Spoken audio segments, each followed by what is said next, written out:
Hi, I'm Morris Adjmi, and I grew up in New Orleans, and I grew up in a house by the lake um, with my parents, three brothers and sisters, and a dog. Nice. Was there anything, now that you are a well-established architect, you've had this fantastic career, looking back, was there anything about where you grew up, the town or the home itself, that, I don't know, was architectural or did something to plant the seeds of you becoming an architect? Um, yeah, I would say absolutely. I don't Hmm. know if this is true, but I feel like if I hadn't grown up in New Orleans, I might not have become an architect. I think that Oh, really? Yeah, I think my earliest memory, well, I have two very early memories related to architecture. One, which um, I think shows my desire to build and to create with semi disastrous results, and one just really set me on a course to be who I am. The first one was when I was, I think, about 6 years old. My mother was not home. She was a stay-at-home mom, and she was always very present. And she really pushed me along to eventually push me along to follow my passion, my career.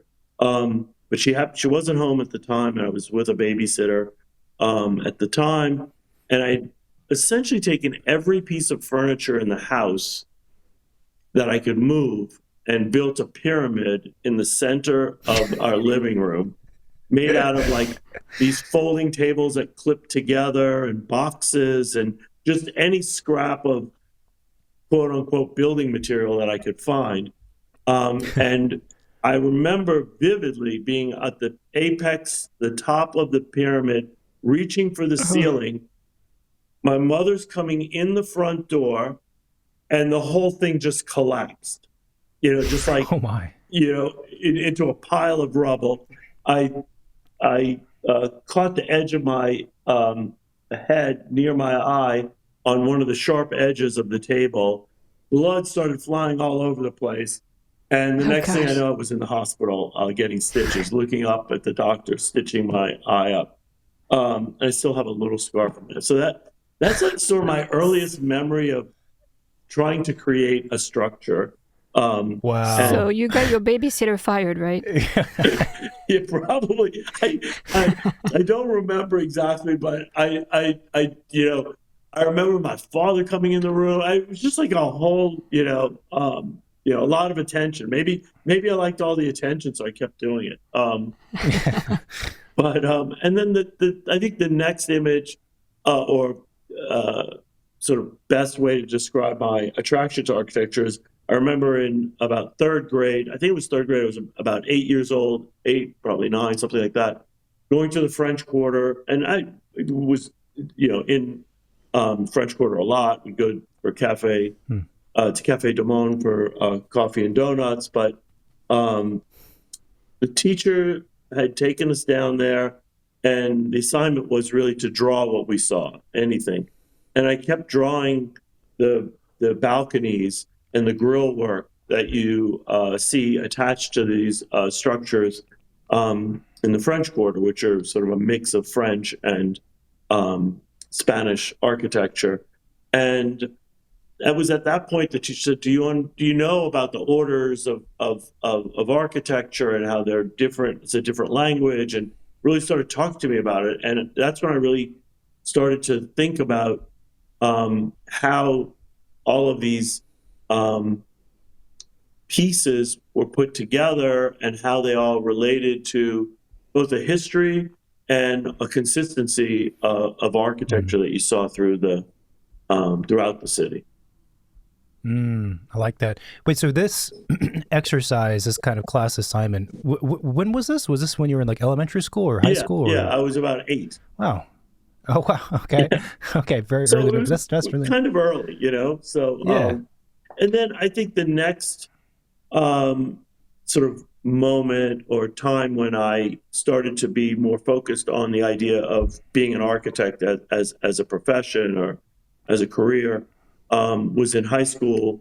I took a lot of art classes. I was always drawing and sketching and photographing. And we took a test in, I think, 10th or 11th grade, that sort of was supposed to inform us as to what we would, what we were best suited to do. And mine came up, photographer or architect. And so, I loved photography. I was like the school, photographer. And, I started to think, like, which one of those directions I want to be in. There was a class called environmental design that I really liked. And I talked to the teacher, who was a painter. And he sort of coached me and said, if you want to go into architecture, you should pursue that early, because it's harder to get into architecture school it's harder to get in and easy to get out if you decide you don't like it. And so that's what I sort of did. I applied to architecture school and sort of didn't look back. It's amazing. One of the things I found with architecture is it's the way architects think about it is oftentimes very different from what the general public thinks about architecture or what architects do. Yeah. So I'm curious, back when you were in high school, did you know what an architect did? Did someone tell you what it was going to be like? And usually also the conceptual side of architecture is not really known by non-architects. Yeah, I think I also wonder if it was now, or say even 20 years ago, would I have gone into architecture? I like the tactile connection of the hand to a pencil to a piece of paper, like drawing and being able to create something with your hands, and the feeling of actually doing that, and all of the tools that architects use, the rapidograph or pencil that you're sharpening, and all of those tools, which don't really exist anymore. And we could talk a little bit about that maybe as we get on. But I think that if it was a computer, I don't know if I would have been as interested. That feels so abstract to me. But I also, just in terms of like understanding what an architect did, my father really wasn't supportive. As I said, my mother was very supportive, but my father was, he was in business, and he sort of wanted me to do what he did.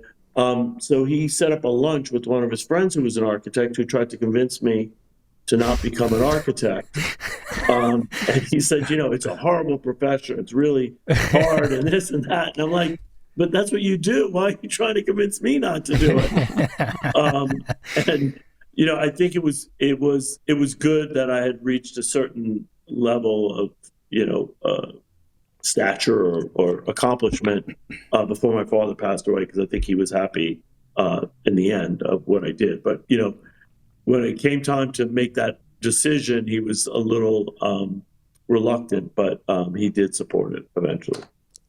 That's great. Yeah. I mean, one of the kind of running jokes, as you've probably heard, is that if you are an architect and you have kids, everyone asks, are your kids going to be architects? And most architects will say, jokingly, but sometimes not jokingly, no. Right. Well, I do have 3 kids, and I thought they totally didn't care about architecture, and about 2 years ago, one of my sons went to RISD for the pre-college program, and I had gotten him a job, and I didn't get him a job, but I introduced him to an artist, and he was working summers and after school as a gallery, as a studio assistant. And he was very passionate about drawing and painting, and I thought he was going to go into fine arts. And then about a week before this program, he said, I think I'm going to go into architecture. And I did a double thing. I was like, what? Where did that come from? And he's now a freshman studying architecture. Wow. So yeah, I completely didn't. I mean, they were aware of what I did. I took them from when they were young to job sites, but I have 3 kids. 2 of them could care less, and one of them seems like he wants to pursue architecture. So, Oh, that's wonderful. Yeah. I feel like with architecture, I think for some people it's truly their calling, and I think for a lot of people, once you get introduced to it and you, like in school, let's say, you realize how expansive that universe is, and there's just so many questions, so many different avenues you can go down that it really becomes, for a lot of people, they get sucked into it, because once you see all these possibilities and all these questions, you can't unsee it. Yeah, You know? and absolutely, and I think that there's has been and continues to be a huge shift in young people's perception about what their place is, and I think architecture is a really great entry point if you're concerned about the environment or sustainability or any of those issues, wellness. You can enter it through architecture, and you can really make a difference, providing housing or helping to reduce our fossil fuel consumption. So I think that is different from the idea of just creating beautiful things, which obviously we want to do as well.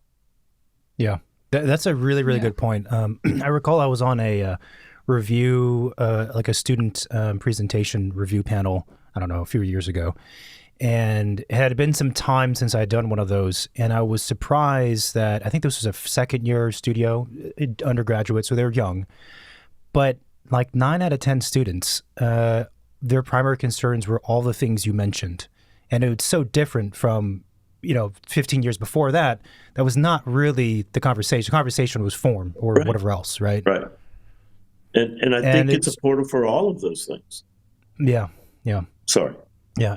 No. I was just going to say, it's just fascinating to see the shift. And I think that's a really good point, that it's an entry. It's one way, a very powerful way to think about these issues and to solve them, to address them. Yeah, and I think these are all issues that have been topical since let's just say the 60s and certainly in the 70s. Equity and the environment, and they manifest themselves in a way that we can actually hopefully make a difference, as opposed to just protesting them, which obviously becomes the sort of entry point or the beginning of trying to find a way to correct things that have been going astray. Yeah.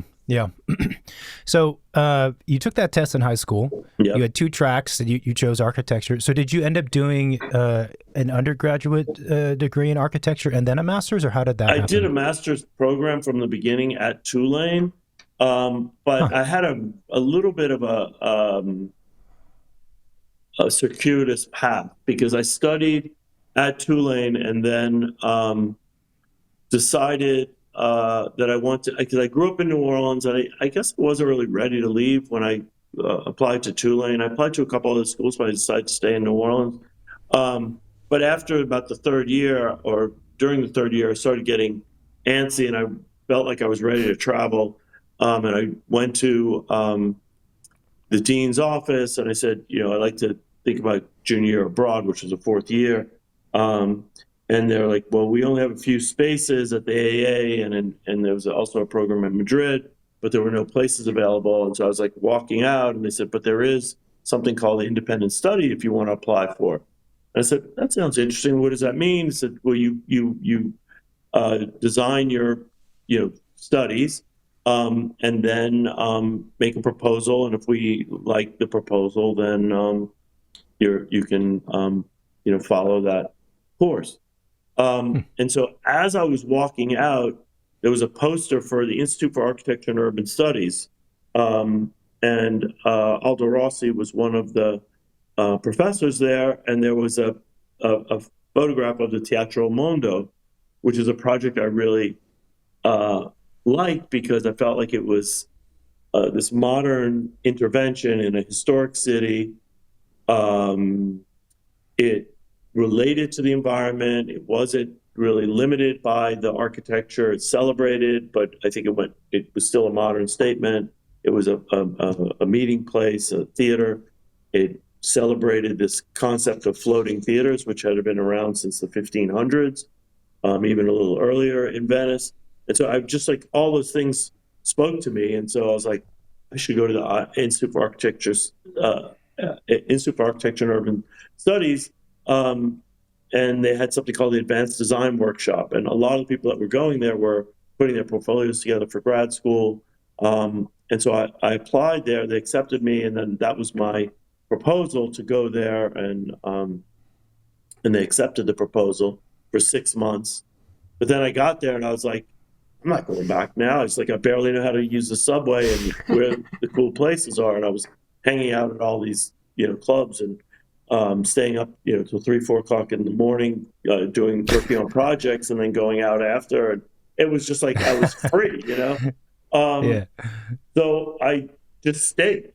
And then they're like, well, we may not give you all your credits. And I was like, well, I'll deal with that when it happens.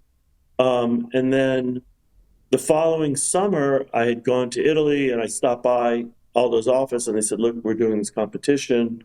There were only 3 people in the office at the time for a housing block in Berlin. Can you help us with the model? And I was like, well, I could stay back around for 3 weeks, and then I'll hang out, and then I'll continue on. And they ended up winning the competition. And so I said, well, and they said, if you want to stay and work, you can. So I said, you know what, this is a great opportunity. I should definitely do that. So I went back to New Orleans, and the dean's office kept calling me and saying, you need to come register for next semester. And I wasn't planning to go back. So I was sort of avoiding going to register. And I kept saying, well, I'm waiting for my credits for last year because I want to make sure I get all my credits before I tell them. And then also before, so I know exactly what's happening. I didn't want to lose the credits. And I also didn't want to tell them I was going yet. So anyway, a friend of mine had told a professor or something, and I get a call from the dean's office, and they're like, Morris, you need to come in to see the dean. And I was like, okay. And I walk in, and it was the dean that had just started, Ron Filson. I didn't even know him because I was away when he started. And he said, hi, Morris. I said, hello. And he said, I heard you want to go to Italy. And I was, yes. And he said, I think it's a great idea. I was like, what? He said, yeah. Do you think Aldo will come do a lecture here? I'm like, if that's the deal, I'm sure I can convince him to go. Nice. So he said, well, what were you thinking? I was like, I was thinking of going for a semester, coming back and finishing my thesis. He says, why don't you go for a year and then come back and finish your thesis out of sequence? And I was like, okay. So that's what I did. Wow. Yeah. Wow. Amazing. Yeah. Amazing. So for a moment, you're like, who leaked this information to you that really. I wanted to go to? Yeah. So the Institute of Architecture and Urban Studies was I might have missed it. It was in Italy? No, it was in New York. It was, okay. It was founded by Philip Johnson and Peter Eisenman. And, Rem Koolhaas was there, and Ken Forrester was there, and Ken Frampton, and Tony Vidler. It was just a tremendous, center for what was happening at the time. They had an exhibition program, lecture program, and what I did was it was the history of architecture, theory of architecture, and then the studio workshop, which there were like 20 students and 4 professors. So Wow. Charles Gwathmey was there, Bob Stern was there, and Stiana Agreste was there. So those were the first 4 professors. It was great. It was an amazing opportunity. Yeah, I'm envious. That doesn't exist anymore, right? No. It was I think there for about 12 years. I was kind of like maybe in the middle after about 6 or 7 years, maybe 8 years. They had a magazine, a quarterly called Oppositions, which MIT Press did. I worked on a couple of those issues. They're doing mostly just mock-ups for the covers and layouts with them. It was great. It was really a tremendous opportunity. We did 2 projects in New York. So they really gave me sort of a sense of what it was like to build in the city, and sort of was a preview of what we do now. That's amazing. And just for some kind of timeline, what years was this in New York? That was 1980. Okay. So also probably pretty rough in the city, depending on where you were at. Oh, yeah. I mean, yes. I mean, it was great. They hadn't even sort of gentrified, or whatever we want to call it, Times Square yet. So it was really rough there. Meatpacking was still, sex workers and, clubbers going down there. The subways were completely covered with graffiti. I don't know if I should even talk. We used to shoot rockets out the window. We were in an office building overlooking Bryant Park. We were like on the 20th floor, and we literally were used to shoot Estes model rockets out the window, like at like 2-3 o'clock in the morning. And if they landed in the street, we would go pick them up. But if they went into the park, we were like, "There's no way we're going in there." But that's crazy. Yeah. That's a funny story. It's also really, really hard to imagine. One of the offices I worked at was right at Bryant Park, and I'd look out at it every day. Yeah. I cannot imagine Bryant Park being a place that you feel unsafe going to, or anyone shooting rockets down there. I mean, it's... Yeah, it was rough. It was really rough. So, in that school, was that when you were first introduced to Aldo Rossi? I had been reading about him, and like his interest in typology was something that resonated for me. I ended up doing my thesis on New Orleans housing types, really trying to understand more how the historic architecture could be a tool for designers, and not just a clipping opportunity for stylistic embellishments. So I kind of tried to break that down and understand how the French and Spanish typologies were different from the American or the English typologies, and the primary difference is really the corridor. All of the French and Spanish housing was like room to room, whether it was a cottage, a shotgun, a townhouse, or even a bigger, plantation house, for example. Interesting. So we're sort of in the 80s. That I think was sort of the heyday of postmodernism, if I'm not mistaken. Was that part of this scene? I mean, it sounds like your thesis was either in that space or touching on that space. Yeah, I think that was certainly probably the heyday, of postmodernism. I think that my interest now was in sort of the continuity of architecture and restitching what we do to the history of architecture, but not really distorting the forms, in a postmodern way. I think that's a subtle difference, but I think it's an important difference because, having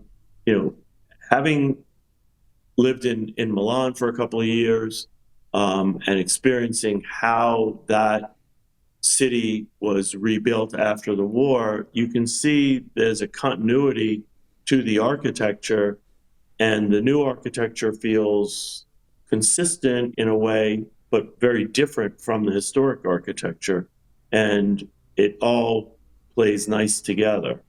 And I think that's sort of what we try to do, and not create, look at me buildings, which I think is really prevalent now. And, I don't know if we want to go on a tangent, but there's a cartoon which I think was in the New Yorker, and I can't find it, but I keep saying I'm going to find it. It's a view looking south down Fifth Avenue, and the park is on the right. And on every block, there's a Guggenheim Museum marching down south. And I think that's, sort of where we are now. Every building wants to be like the star, and, shout as loud as it can for attention. And, I think great cities are made by great buildings that can be background buildings. That doesn't mean that every building should be a background building, but there needs to be a balance, or I feel there needs to be a balance, and one where buildings can contribute to the overall fabric, but not necessarily overpower each other and vying for attention. That's an incredibly good point, and I think it's depending on the architect, right? It's the difference between having a more urban perspective, a bigger perspective, frankly, and then one that's focused just of like, I'm within my property boundary, and that's my focus, and what it looks like in a photograph is my focus, right? And I don't really care, about anything else, because I have my mission that I need to see through, or my statement I want to make, kind of like you're saying, and they're very different things. It kind of reminds me, there's you would know Marina better than me, but there's a neighborhood in Paris where your school is. Oh, yeah. And it's a neighborhood that was built in a relatively short period of time, and all the buildings are contemporary and modern. And all of them on their own, they're not like great architecture, but they're not bad either. Oh. But it just, when you walk through that neighborhood, maybe some French people get offended by this, it's kind of a shit show. Right. Because everything is just like trying to be a little something, and it's too much. It's one neighborhood on the kind of like on the on the edge of Paris that used to be the meatpacking district. So it was like filled with big warehouse buildings, right? Most of them were completely demolished. So it was kind of like this blank slate neighborhood that needed to be brought back to life, and that's kind of a somewhat of an issue when there is no context, or the context is too far. Is that what do you start with? Right. And that neighborhood kind of, they did some interesting things in terms of urban design, like kind of like thinking about the open block where it's mostly just pedestrian access and no cars, but kind of like having buildings scattered in different parts of the blocks, which I thought was pretty interesting. But the architectural language was a little bit too chaotic, and there is no continuity between the buildings, which felt a little bit like where am I? It's placeless. Yeah. When was this built? That's a good question. I think 20 years ago. My school finished a building there it used to be scattered in 5 different sites, and I think we moved in 2006 or something like that. Yeah. So the neighborhood was still under construction, around maybe up until 2015 is or that something. near the Giacometti studio? It's along the Seine, a little further down from the big library. Right. Like the four towers. Yeah. The one. Yeah. There is some interesting buildings, but it's just it's a As neighborhood that lacks a soul, weird. Especially when you're in Paris. You would not expect to one find of the most a neighborhood beautiful like cities, that. Right. on the planet. I think and I have a book on Hausman's sort of conventions for how the buildings were organized. Where the balconies, where you had full-length balconies, where you had individual balconies, the base, the center, the top, and all of those things were prescriptive about an approach, but not specific about a style. And I think that really, that consistency reads whether you are an architect or someone who is not tuned into architecture, but I think you feel it. And I think that gives you this continuity and this sense of sort of balance and organization that I think makes the city feel really great. Yeah. And that's one of the things about your work that's always been, I feel like that's been consistent, if I'm not mistaken, kind of throughout your career. That's been an aspect of architecture that you've always looked at very closely and intently. Yeah, yeah, and I think that what we try to a good friend of mine, Bill Higgins, who's a landmarks consultant here in New York, described our buildings as being a grid and starting with a grid and a conversation. And I think that was really astute and sort of was a great way to describe what we do, because I think the grid for me is something that becomes sort of the structure or the organizing principle, but it just starts there. And then the conversation is the dialogue with the city, with the cultural history, with the site conditions. And that sort of resonated with, I think, the way I've continued to build the practice. Yeah. That actually, I think you might have answered one of the questions I was going to ask, which I had written down, which was, to my eye, and of course, let me know if I'm reading everything wrong. Like also a lot of your work, it seems like you are working with the primary structural, sometimes actual structural, and sometimes maybe not, but the primary elements of the architecture to create the expression of it, as opposed to, I don't know, let's say you have the structure of the building and you slap on kind of a facade that looks cool, and maybe it does look cool, but I think it seems to be you're playing with the primary elements, and expressing it through those, which I think is, but at the same time, there's a in some of the project, there's a playfulness to it. There's a levity to it. It's not stark and severe always. Yeah, and I think that's important to do both of the things that you described, is to use the structure to celebrate it, but then also have it do double duty. I will say that one of the buildings I'm most familiar with, just because, again, I lived in New York for a period of time, and I like a lot, is the Scholastic Building. Thanks. Because one, I'd walk by it like every day, right, and it was there. But it's, I think, and this comment can be applied to many of your projects, but it does such a good job of, like we're just talking about, contributing to the context and enhancing that larger experience, but still being a unique building that you can appreciate as a standalone building. I've yet to decide whether or not I like the front or the back better, because they're both really interesting facades. Well, yeah, and I have a lot to talk about as far as that project goes. That project is really dear to me for a number of reasons, but it was one of the first major new buildings in that historic district, the Soho Cast Iron Historic District. I did that with Aldo Rossi. He died in a car accident about a week after that project was approved, got its final approval, and had to get approved by the Landmarks Preservation Commission and then by the Board of Standards and Appeals. And so I sort of shepherded that project through. But I look at that project as kind of the foundation for what we do. It taught me how to approach context. Paul Goldberger in the Times at the time, when the building was finished, described it as a building that would teach a generation of architects how to build in historic context. And it certainly did that for me, and really became the foundation or the basis for how we work. Talking about the two facades, I think that's really highlights this contextual approach, because one could look at that building and say, you have one building that has two facades and they're both completely different. I mean, they are different in terms of the rendering, but they're the same in terms of the organization, into 3 bays wide and then 2 stories high. One uses round columns and beams, the other uses an arch motif. But both of those facades respond to their streets. The Broadway facade has a more monumental, classical sort of character, although it's very modern.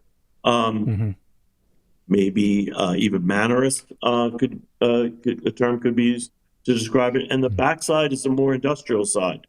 But I think a great story that most people don't know about the building is we were working on the building, and we had spent all the time on the Broadway facade. And the back really was sort of like this blah, just grid.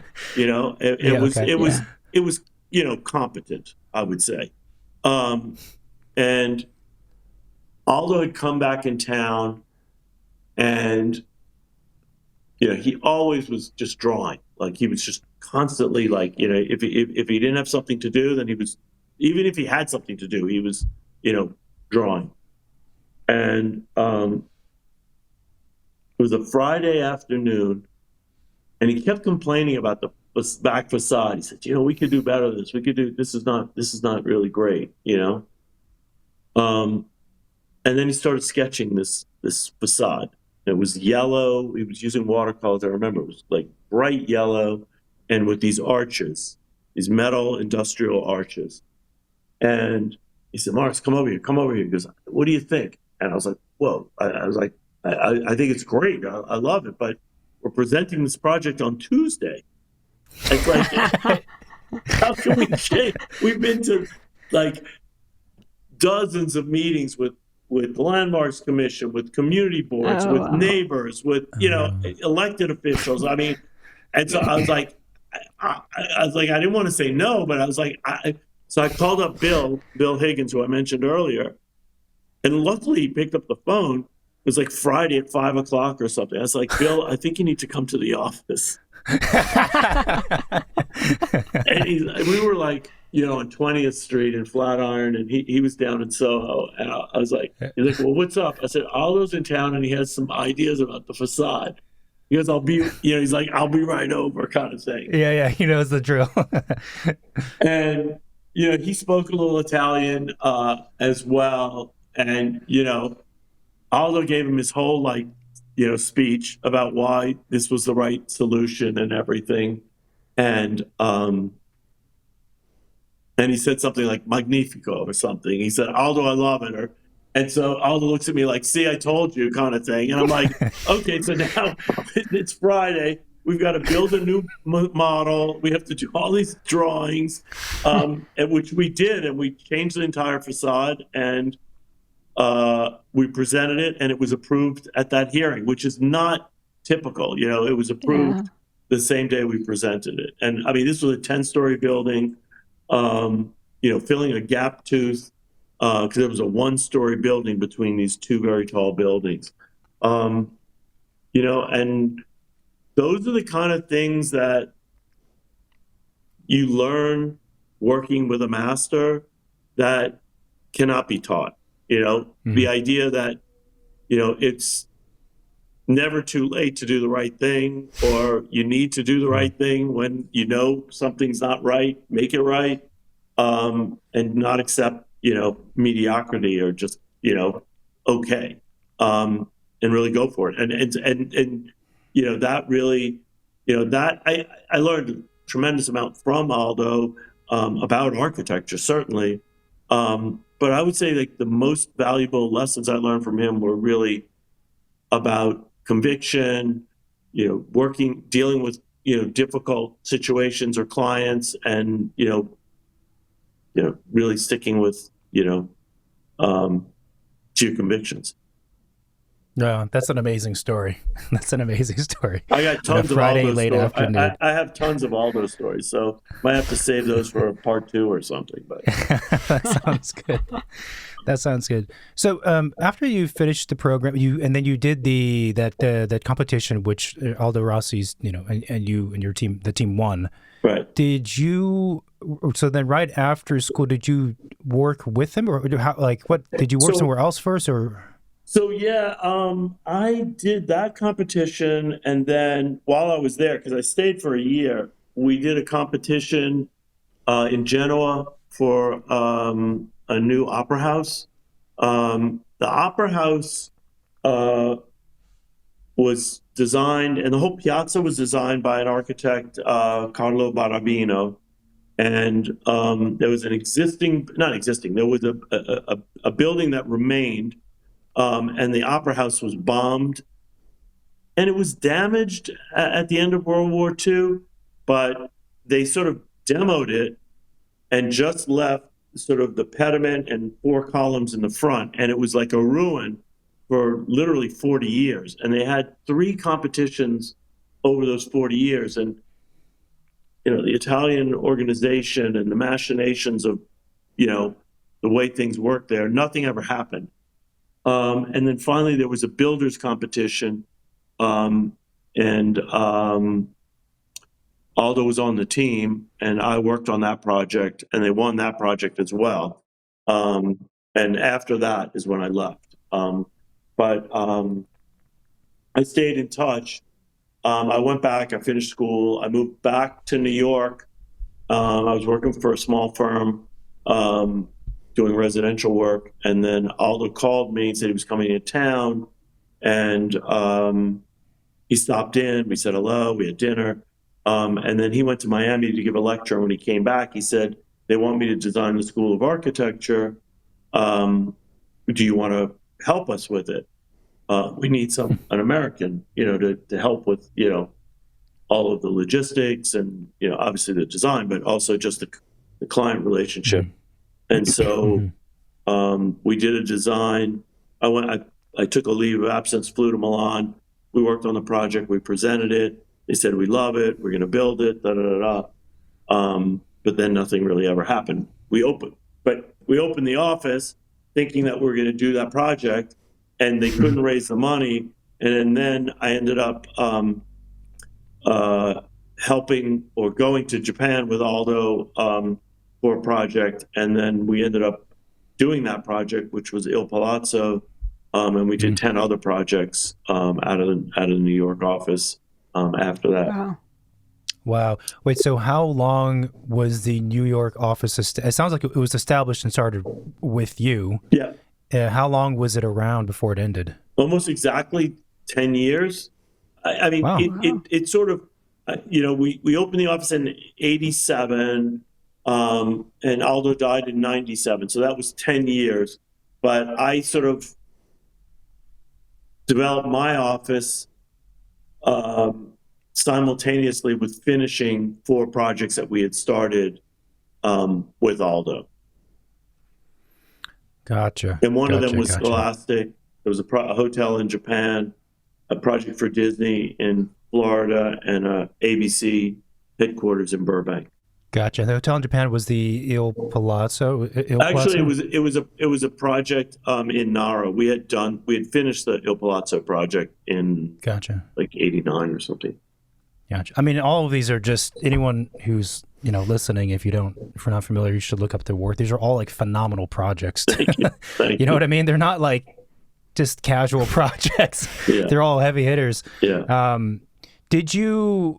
Unfortunately, he had an untimely passing. I didn't know it was a car accident, which is like horrific. Well, it certainly was horrific. He didn't die in the accident. He died about actually almost 2 weeks later.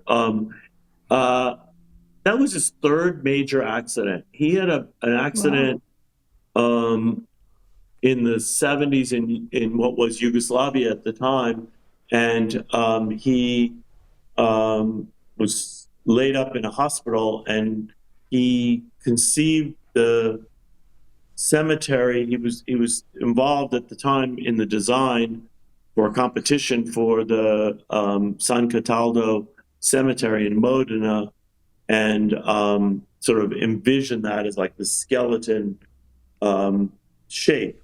I guess meditating on his mortality or something. But ended up winning that competition. And then he was involved in another accident, so it was like the 3rd one ended up being the one that he died from. Wow. Did you think that did you always know that you would have your own office? I mean, even when he was alive, like separate from him, or? I mean, it was no. I mean, I never thought about it. And the funny thing is, I I was finishing up the projects, and I was doing a lot of interior work at the time, a lot of ad agencies, which were great clients because they had big budgets and they really wanted special, a statement and a great space. And so, focus on the public spaces and interaction spaces was great. And I was, the office was Aldo Rossi Studio di Architettura, which means it's like architecture office. It's like very generic, Studio di Architettura. I was going to continue the name of the practice as just SDA, Studio di Architettura, because nobody could actually spell it. And then one day I got a call from Wing Chow. He was a master planner and sort of the director of design at Disney, who I'd worked with. And he said, I'm going to be, he lived in LA. I think I might have met that guy. Is he still around? He is still around. I mean, he's sort of emeritus now, but he's still very tangentially involved. But he was really involved in everything that Disney did, through the 80s, 90s, and even the 2000s. And he said, I'm going to be in town. I want to come see you. I was like, sure, come on by. So he's like, Morris, I like you, and I respect what you do. What are you doing now that Aldo's gone? And I was like, well, I'm doing these projects and finishing this up. And he goes, well, what about the name of the company? And he said, well, I said, I haven't done anything yet. I'm thinking of just continuing Studio di Architettura. And he's like, no, you need to put your name on it. I was like, what? He goes, you need to, make your name known and be, the name on the door, or whatever it was. And it was, for me, it was a really special moment that somebody came to see me that really thought about my career and gave me advice as to what he thought would be the way to, carry on. And in a way, Aldo's legacy, I think, lives through what we do. And I really value that. And it's the foundation for the practice. But, I'm doing something different, and it's, not, playing, Aldo's greatest hits still. Sure.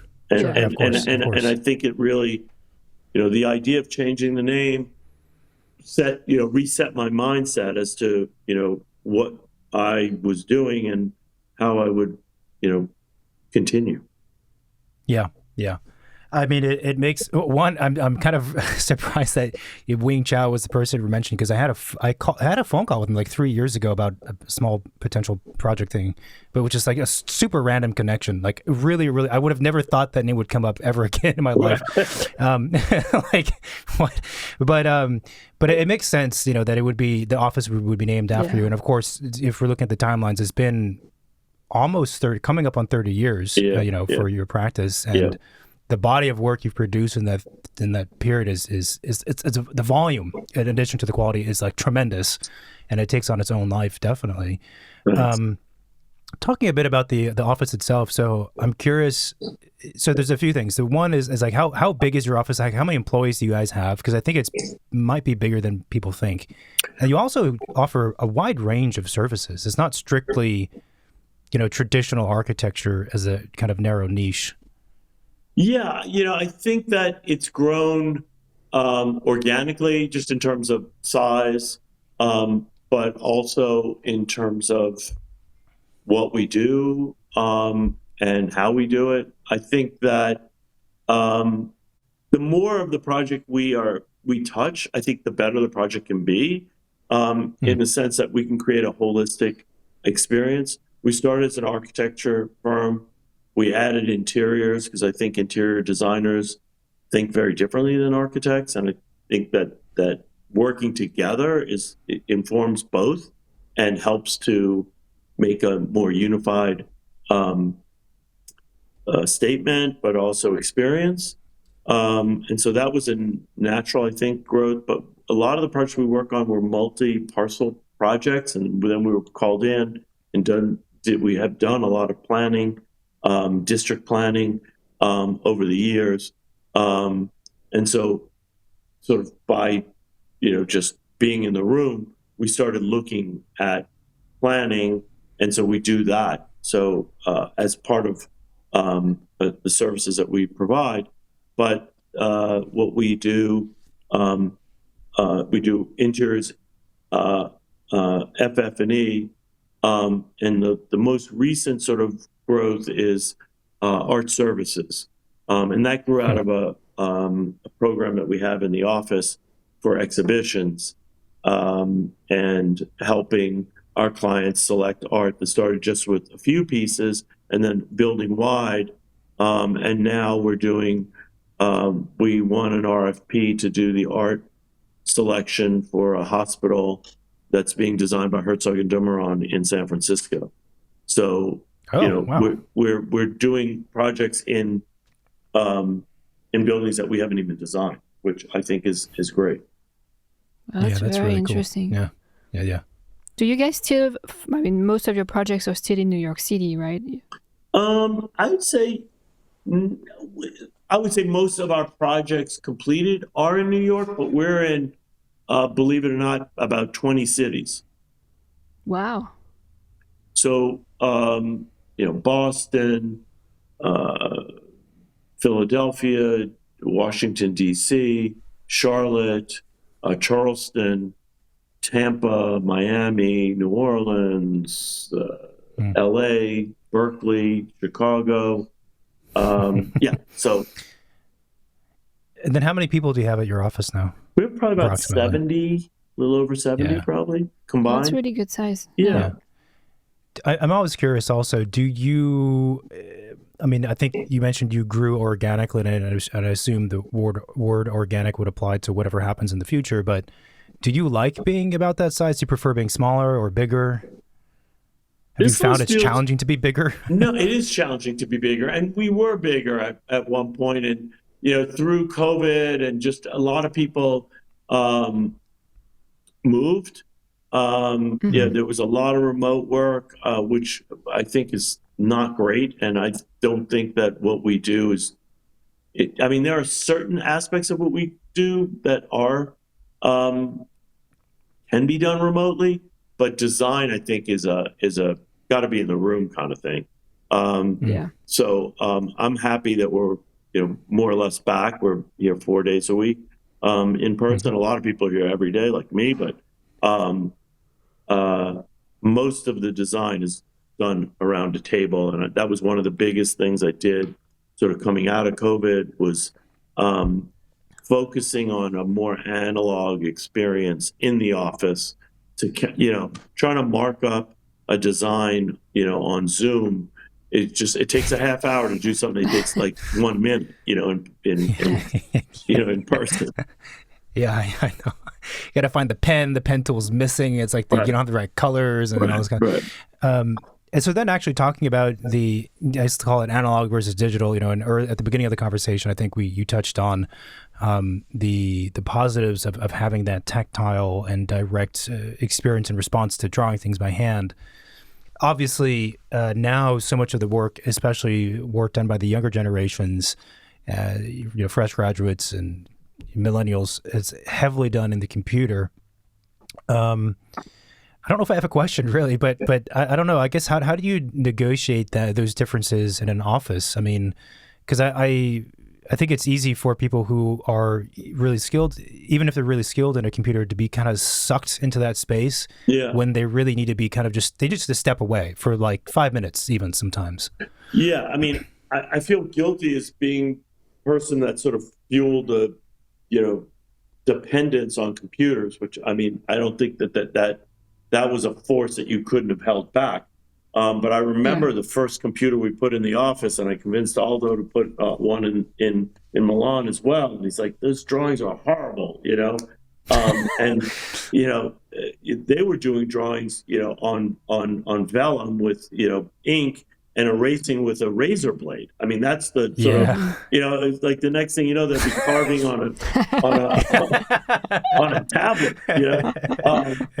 And so I start to sound like I used to complain to him like, this is something that's coming and you can't avoid it. And there are some things that you can't do by hand, and there's some things that are really great on the computer. And I think we 3D print models and details of models and connections and visualization. We're showing a client the difference between 40 feet and 50 feet between a building, and we could create that experience virtually and say like it's like not that big of a difference, but the compromise that you have to make to do the 50 really impacted the overall design. And so we ended up, it helped to make a decision. So those kind of things are great.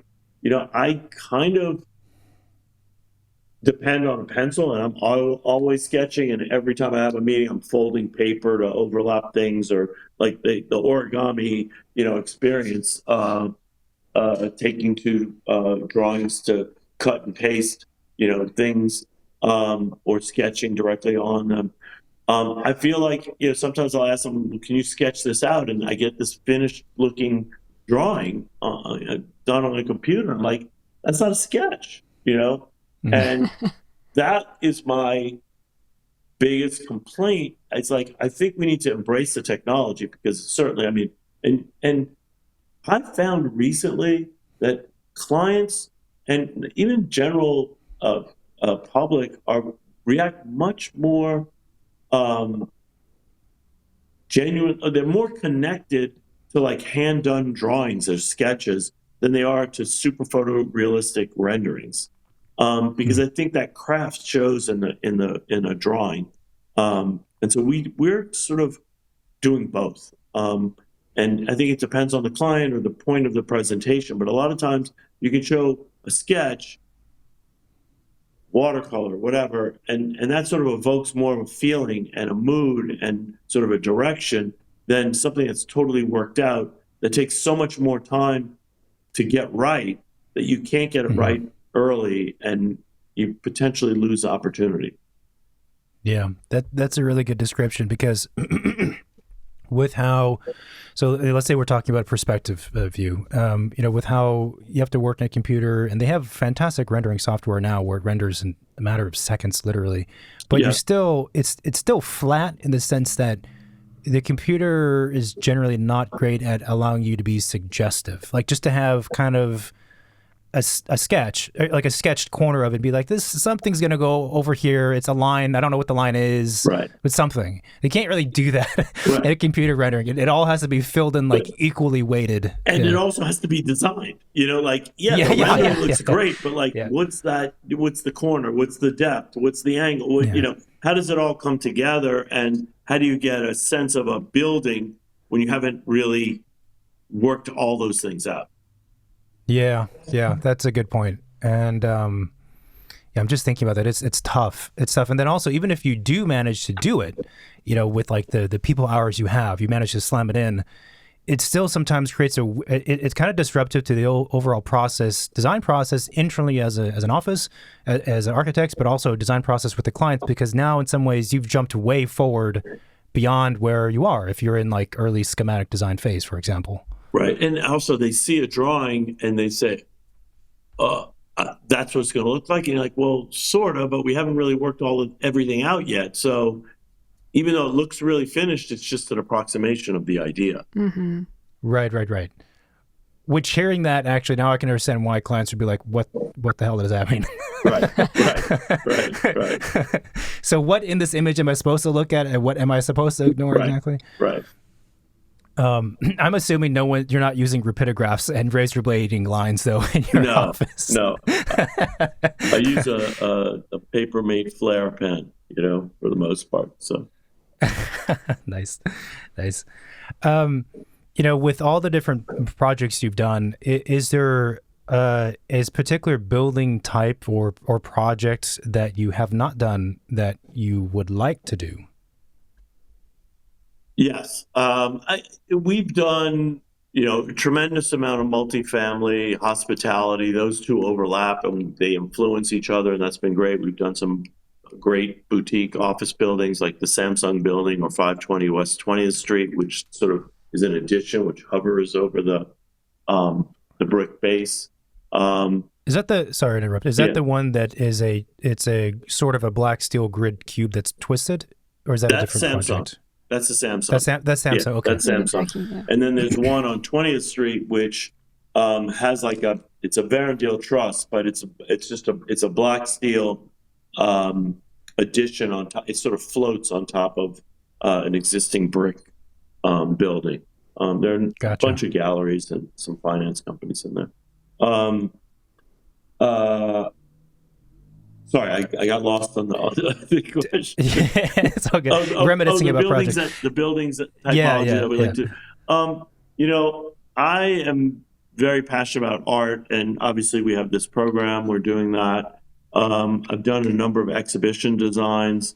I did one at the Museo del Novecento, which is a museum of the 20th century in Milan. It was a exhibition of Aldo Rossi's design products. So, all the furniture and tableware that he did for Molteni and the products for Alessi and a couple other companies, Longoni, Unifor, Rosenthal. And that was really satisfying to do this exhibition design, which really sort of transformed this space. I think, I would like to do a museum or a gallery. That's something that I think would be challenging, but also really satisfying. And it's a public building that brings people together. So I think it's something that I'd like to see. Unfortunately didn't get shortlisted. We did the competition for the Helsinki project, which was great. And it was also really nice for the team to work on it. Are you guys doing a lot of competitions? I would say we don't do a lot. We do a fair amount of like we'll get invited by developers to do a competition. And we've done a number of those and have been successful in that. We try to do some type of competition, I would say 1 or 2 a year, but we're not doing a lot. Because I was also curious because typically speaking, they're tough. They are tough. Financially for offices to do. It's a lot of work. It's a tremendous amount of work, and I think that there are definite benefits of doing the competition. I think you get to sort of stretch your design, arms or whatever, and I think it's helpful to keep the team positive, and there's a certain amount of hope and energy that you put into it that I think does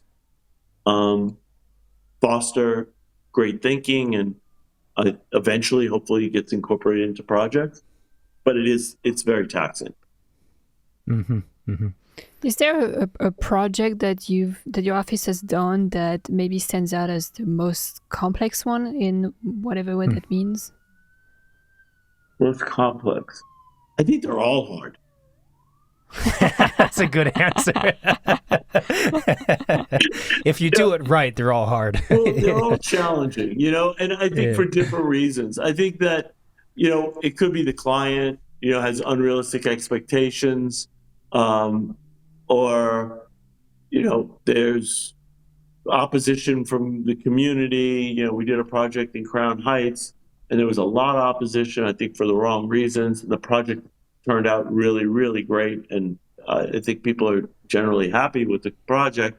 But yeah, it's challenging. I think that's one of the things that we have learned over the course of, we have probably over 40 projects that were approved by Landmarks Preservation Commission, and those are difficult, not so much because it's the Landmarks Commission. It's more the entitlements process of meeting with stakeholders and the community boards and, elected officials and everybody.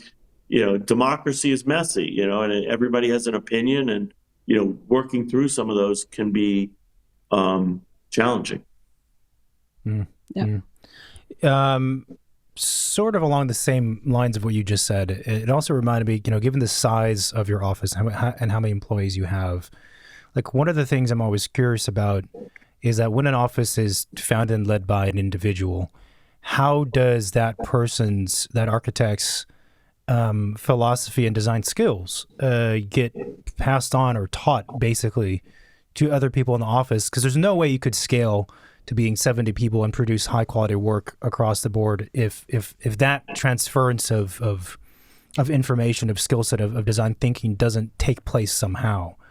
And it's interesting because if I think back to the earlier part of the conversation about architecture working in an urban setting and being responsive to this context and whatnot, it seems like there's something tangible there that clearly has been, I guess, taught would be the word, or disseminated to the people you work with. Has that been a challenge? Like, what is that like? Is it difficult? Was it easy? Is it something you're conscious of, or did it just happen?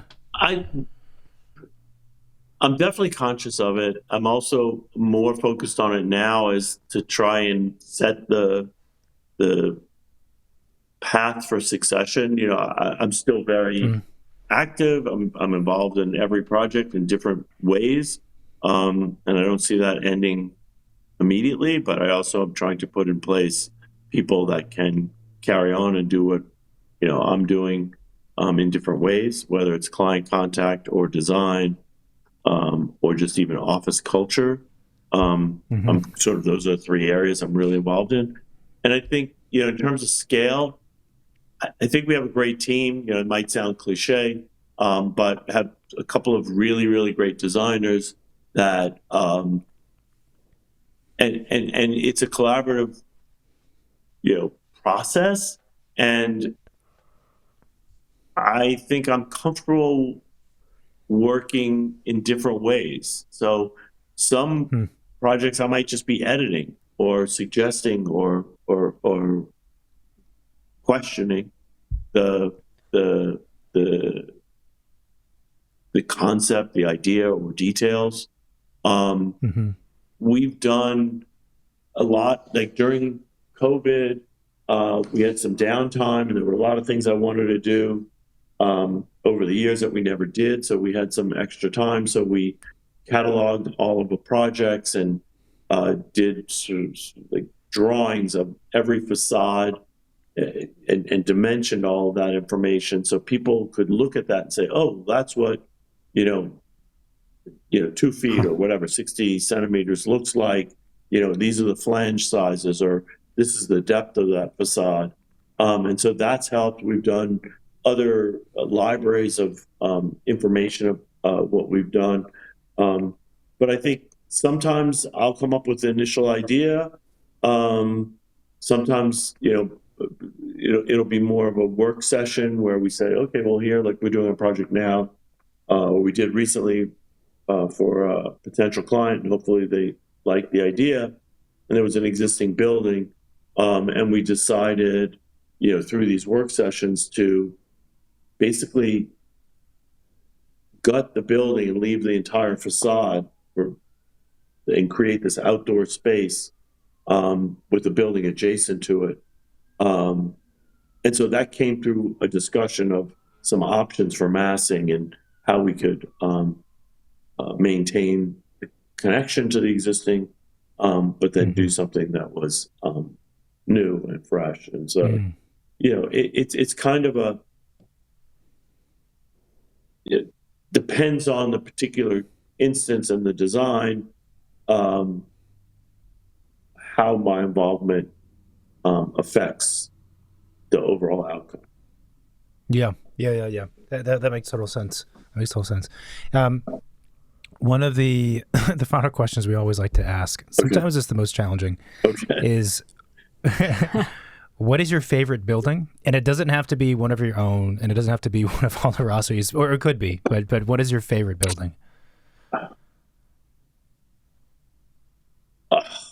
You know, I don't, yeah. you know, I'm gonna take the easy way out. I'm gonna say there are 3 buildings or spaces that, for me, I keep coming back to. I'm going to go on a slight tangent, but I'll bring it back, I think. So one of the artists that I've become very good friends with, his name's Matthias van Arkel. He's Swedish. He did a installation in a friend of mine's apartment, and I told her, I said, I really like this artwork, and she goes, oh, that's my friend Matthias. I can introduce you to him. And that was about 12, 13 years ago. And we connected, and then I was like, I'd like to, maybe one day use some of your work in a building. And about a year later, I called him up and I said, we're doing this project in DC. And I'm really going on a tangent here. Maybe you could do that. And he does this sort of spray paint, almost like Bryce Martin. And I said, I don't want to use wall covering or just paint. And so he did this installation where he painted this sort of graffiti pattern, a different pattern with different colors on every floor. And then we got to be friends. And then he did an installation of his primary work, which is silicone folded and bent. And it really creates sort of a painting, but it's dimensional, made out of silicone. And so I recently, then I was working on the Aldo show, and then I was like, I've been saying I'm going to come visit you. I'm going to be in Milan. It's close enough. I'm going to come. And I went to see one of my favorite architects' buildings while I was there, Asplund, and I spent almost a whole day at the Woodland Cemetery. And I was fortunate in that there was a Leverance Asplund and Leverance did that project together, exhibition on at this time at Design Deck. And so it was just like the most moving experience I could have. I mean, seeing those buildings, but also just that Woodland Cemetery is just, it's the most poetic and special place I've been. Other buildings, the Alhambra in Granada, and the Pantheon in Rome. Those are all historic buildings. So I sort of took the easy way out. I didn't talk about any new buildings. No, those are great ones, and we'll try and insert images of those and all those things we talked about into the video. Do you have any final questions, Marina? That's usually the last one. I don't know if we have that anything was else the last question. Okay. If that's it, then thank you so much. Yeah, I appreciate Thank it, you. Morris. We're so happy to have you on. Thanks for taking the time, and hopefully we can stay in touch. Hi, everyone. Thanks for watching this video on YouTube. If you like what we're doing, then please support our show by hitting that subscribe button. You can also find us on most of the social media, Facebook, Twitter, and Instagram. We're mostly on Instagram. And you can reach out to the hotline, 213-222-6950. You can send a text message or leave a voicemail if you have any reaction to this recording, any questions you might have, or guest suggestion. Feel free to send it our way. Cool. Thank you for watching, and see you next week. Thanks. Bye. Bye-bye.